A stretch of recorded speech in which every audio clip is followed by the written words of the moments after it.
Halo semuanya, kembali lagi bersama saya Doni Chris di segmen bahas MLBB ala Dodo. Kali ini kita mau membahas hasil MPL ID sisa 15 di week 3. Apa yang di-highlight sama apa yang aku highlight sama dengan komentar-komentar dan tanggapan-tanggapanku mengenai week 3 ya. Kita mulai dari hari Jumat dulu. Dari Jumat ada Onyx melawan Dewa dan kemenangan Onyx. Ya ini akhirnya Onyx bisa memecah lose streak mereka pertama kali di melawan Dewa ya. Tapi kemenangannya belum terlalu solid, dalam artian apa? Ya mereka masih harus ada membagi skor dengan Dewa gitu ya. Nah yang bisa kita highlight di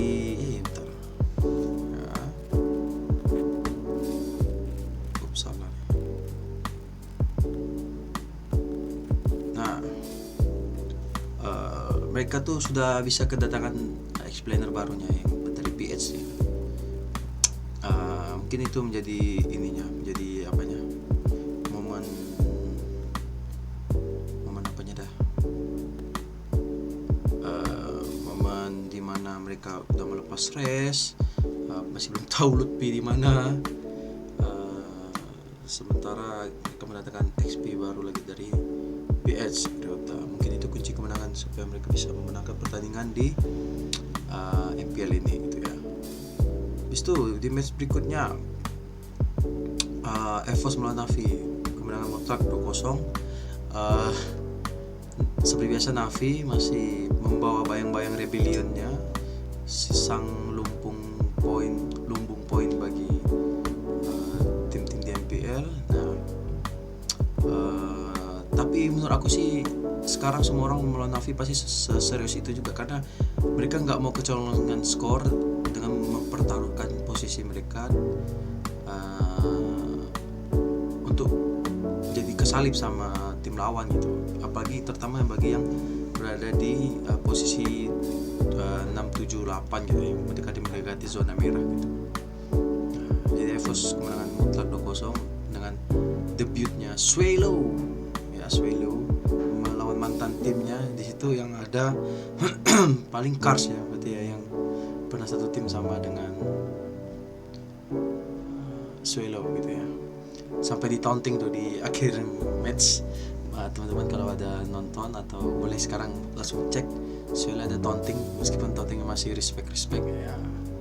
Itu baru the real taunting menurutku, karena tauntingnya masih ya tidak sekedar ya respect itu aja. Ada taunting dikit-dikit boleh lah, tapi jangan yang terlalu too much gitu ya, terlalu berlebihan gitu ya. Kita beralih ke hari Sabtu, TLID melawan Geek. Ini match yang gimana ya, menurutku apakah ini kemunduran bagi TLID? Apakah akhirnya Shiki sudah tidak bisa sekompetitif itu lagi? Sementara pas Kyo datang, dia bisa memenangkan match gitu. Nah, itu bisa menjadi tanda tanya itu nanti tuh, kalau nanti di match berikutnya ternyata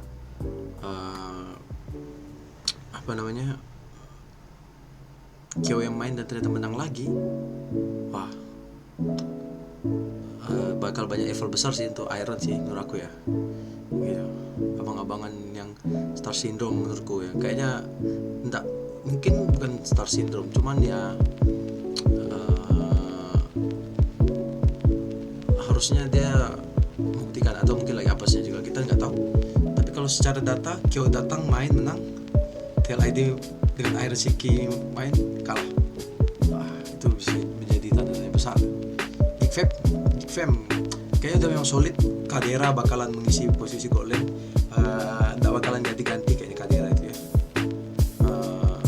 Semenjak Kadera, apalagi ada momen di mana Kadera lumayan menggendong banget lah di Geek Fam. Oke. Kemudian match berikutnya Onyx melawan DTR. Wah, ini kemenangan yang sangat mutlak nih ya, 2-0. Ini akhirnya Savero udah main. Wah, ini BTR nih kena ini lagi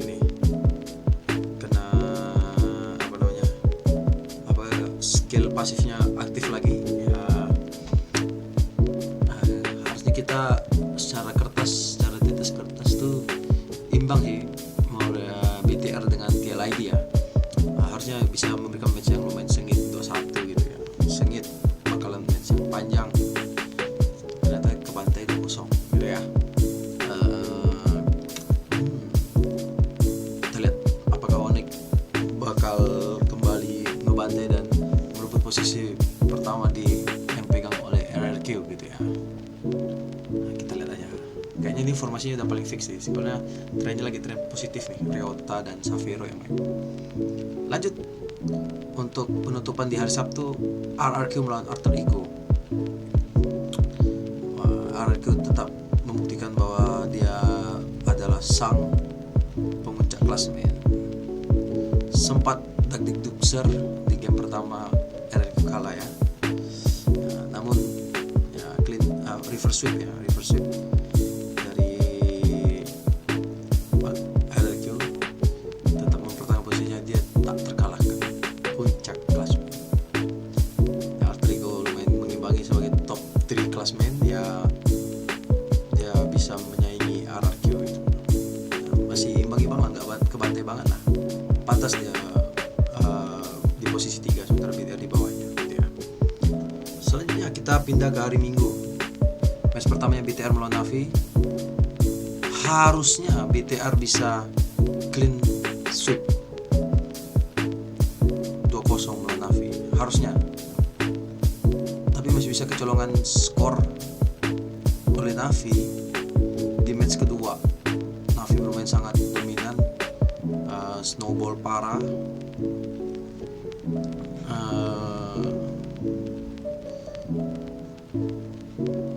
Nggak tahu itu banyak mistake atau gimana. Itu sih harusnya bikin deg-degan juga tuh di match ketiga tuh, sempat kalah ini. Wah itu lumayan, meskipun nggak terlalu gimana melawan Navi gitu ya, tapi kalau melawan Navi itu ada ininya juga loh, bisa jadi evaluasi. Anjir kok masa sama tim papan bawah, paling bawah lagi bisa kalah kita gitu. Apalagi pas aku nonton ada di camp di backstage tuh ada Koet kan, pemimpin BTR-nya. Jadi pemain BTR pasti ke pressure sih. Cuman untungnya menang gitu ya. Selanjutnya Geek melawan RRQ. Ya seperti biasa RRQ tetap membuktikan versatile-nya ya. Aku tidak banyak komen tentang RRQ. Untuk Geek ya, mereka udah lumayan progres meskipun di papan tengah ya, papan bawah lumayan progres, bisa mengimbangi RRQ, bisa mencuri poin satu game melawan RRQ, sang puncak. Match penutup AE melawan Dewa. Match yang cukup under antara Alter Ego yang membawa GB atau Alter Ego yang membawa Rine gitu ya. Entah mengapa yang ku tengok tuh kalau membawa GB tuh kalau menang tuh lumayan tersiok-siok gitu, agak susah gitu. Dari segi objektif, dari segi apa, mungkin dari draftingnya memang kayak gitu atau gimana nggak tahu. Cuman kayak lebih nyatu permainan tuh kalau sama Rine gitu. Segi agresifnya, ciri khas Alter Ego ya kan. Terus Rine juga paling cocok berbaur sama dengan Alter Ego menurutku dari ciri khasnya. Terus GB itu terlalu main safe menurutku, dia nggak berani make a move gitu. Sementara Rine itu main agak mati, blunder sekali 2 kali, tapi dia cukup pede, nggak ke pressure yang mudah. Di match ini Alter Ego match terakhir penutupnya diganti di subs kan, GB dengan Rine nya. Kayaknya aku punya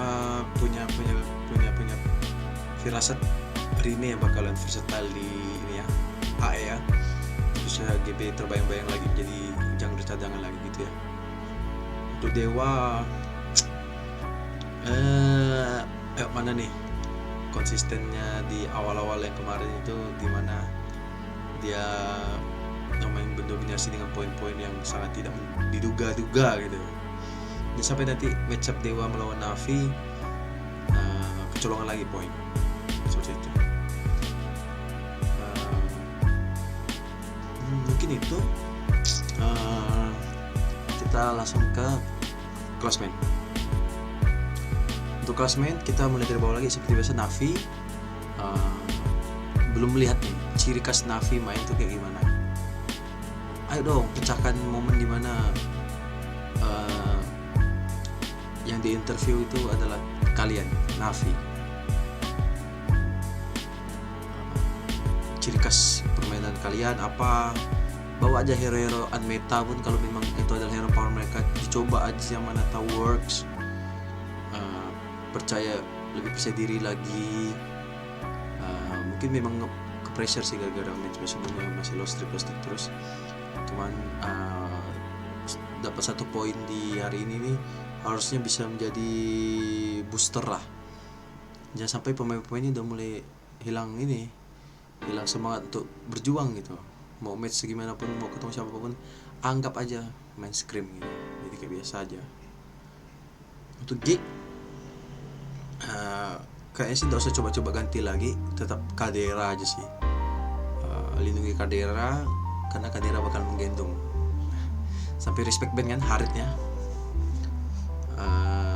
Untuk Dewa ya. Untuk Dewa mungkin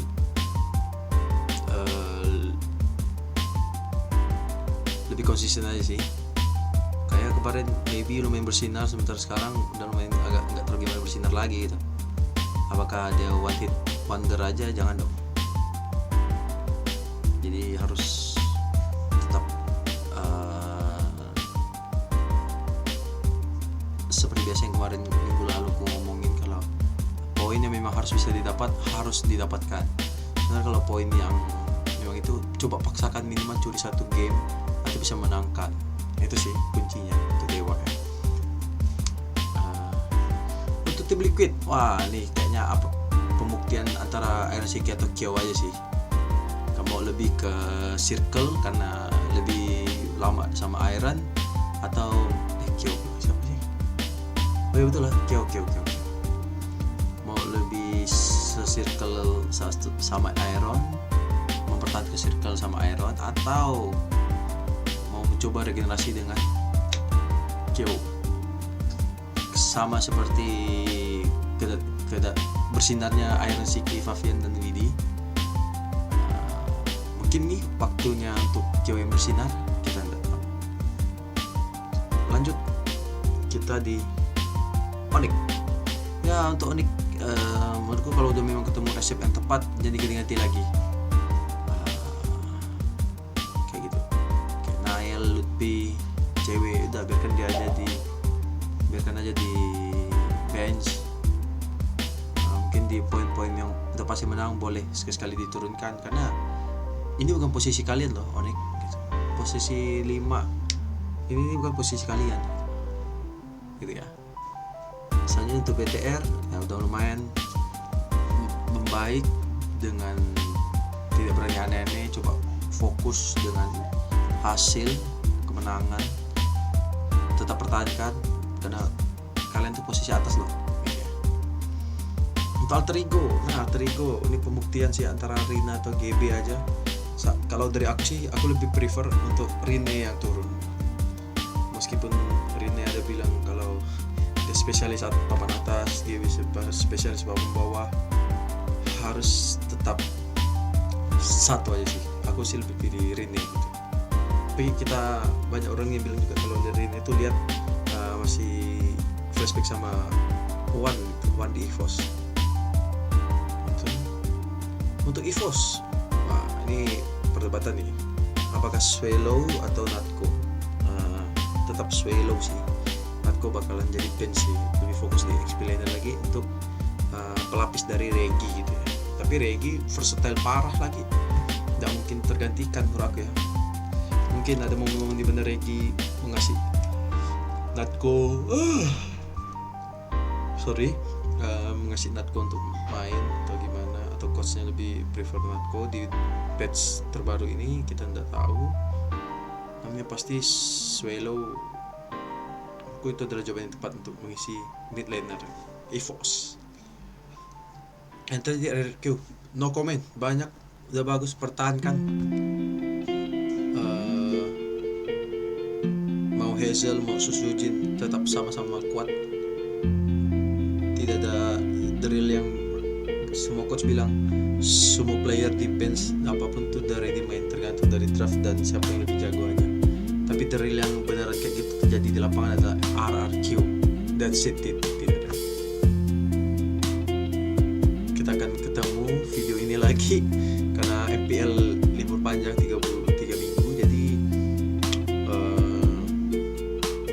bakalan lama video ini bakal muncul lagi. Tapi ya, kita akan melihat, harusnya tim-tim bawah nih 3 minggu ini adalah waktu yang cukup banyak supaya mereka bisa meracik ramuan atau mungkin mencari orang baru kalau memang diperlukan, atau trial and error. 3 minggu itu waktu yang panjang gitu ya. Untuk yang papan atas dan terlena ya libur kasih boleh, tapi jangan terlalu terlena karena yang di bawah dikasih kesempatan istirahat 3 minggu ini pasti mereka akan manfaatkan sebaik mungkin gitu ya. Apa ini musim ganjil ini yang pergi ke MSC.